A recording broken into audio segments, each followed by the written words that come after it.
чому ти тут є? І я багато за це думаю, але не пробую забагато. Чому? Бо це є духовна річ. Люди питають, чому я тут є, моя кров українська. І що кожен українець це розуміє, моя кров українська. Як я перший раз приїхав в 89-му році, я тут викладав в Тернополі, я почув, я можу тобі сказати... Ти зовсім молодий був. Скільки років тобі було? 20 з чимсь, 20, я не знаю точно, але послухай, це було дуже цікаво.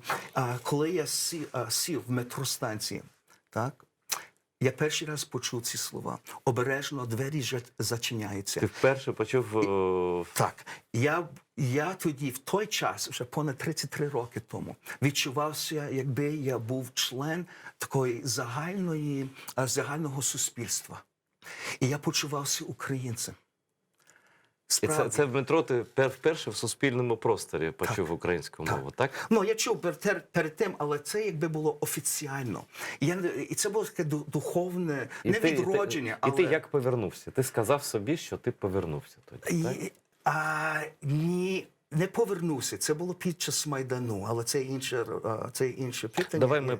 Але цікаво, я той перший раз почув, що я був член загального суспільства.